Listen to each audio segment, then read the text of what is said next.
the president-elect walking in right now along with Vice President-elect. He loves the fact that we're standing up. Here you go. Thank you very much, everybody. Thank you very much. This morning we woke up to more sobering news about the state of our economy. The 240,000 jobs lost in October marks the 10th consecutive month that our economy has shed jobs. In total, we've lost nearly 1.2 million jobs this year, and more than 10 million Americans are now unemployed. Tens of millions of families are struggling to figure out how to pay the bills and stay in their homes.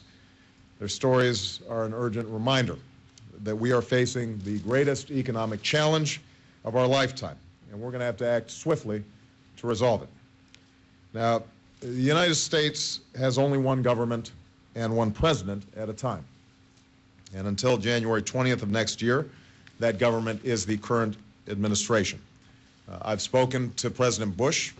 I appreciate his commitment to ensuring that his economic policy team keeps us fully informed as developments unfold.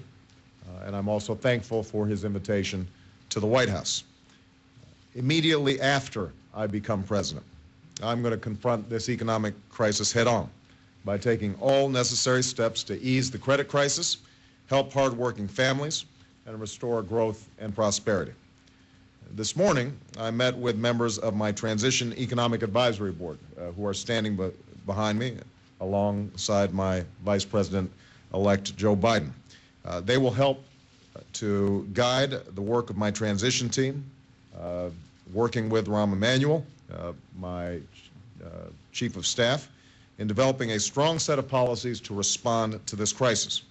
We discussed in the earlier meeting several of the most immediate challenges facing our economy and key priorities on which to focus on in the days and weeks ahead.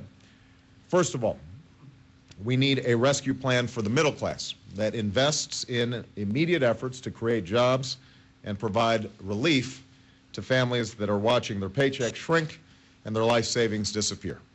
A particularly urgent priority is a further extension of unemployment insurance benefits for workers who cannot find work in the increasingly weak economy. A fiscal stimulus plan that will jumpstart economic growth is long overdue. I've talked about it throughout the last few months of the campaign. We should get it done. Second, we have to address the spreading impact of the financial crisis on the other sectors of our economy.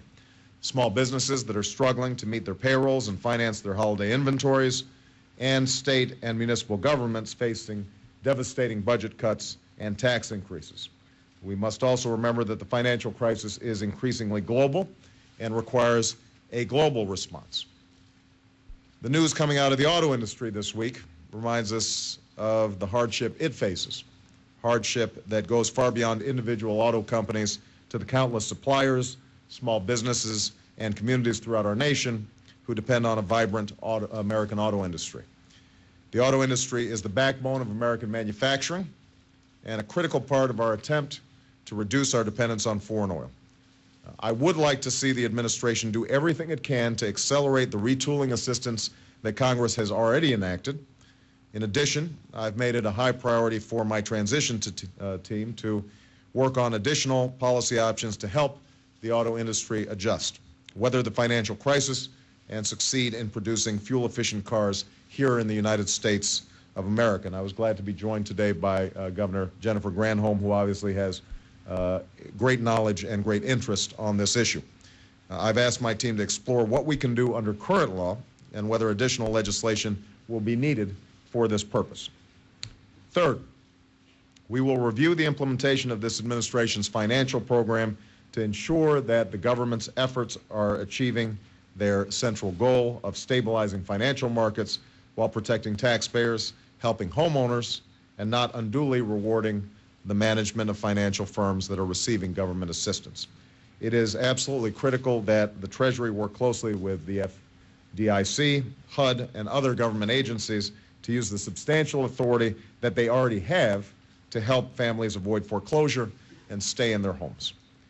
Finally, as we monitor and address these immediate economic challenges, we will be moving forward in laying out a set of policies that will grow our middle class and strengthen our economy in the long term.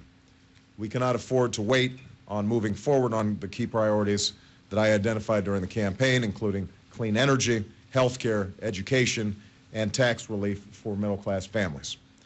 My transition team will be working on each of these priorities in the weeks ahead, and I intend to reconvene this advisory board to discuss the best ideas for responding to these immediate problems.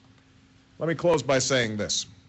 I do not underestimate the enormity of the task that lies ahead. We have taken some major action to date, and we will need further action during this transition and subsequent months. Some of the choices that we make are going to be difficult. And I have said before, and I will repeat again, it is not going to be quick, and it is not going to be easy for us to dig ourselves out of the hole that we are in. But America is a strong and resilient country, and I know we will succeed if we put aside partisanship and politics and work together as one nation. That's what I intend to do.